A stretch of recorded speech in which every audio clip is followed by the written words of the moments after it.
Βλέπω πολύ λέτε ειρηνική περίοδος και πολεμική περίοδος. Εγώ τσακαλάκι μου επιλέγω μια ζωή ειρηνική περίοδος. Γιατί το μηχανάκι μου, όπως είπε και κάποιος, σε βλέπουν οι μικροί και γκαυλώνουνε. Εγώ δεν το κάνω για τους μικρούς. Το κάνω για μένα πρώτο και κύριο.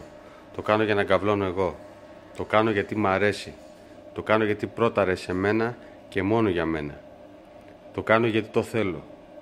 Πρώτα επειδή το θέλω εγώ και γιατί το θέλω μόνο εγώ. Γι' αυτό ειρηνική περίοδος πάντα.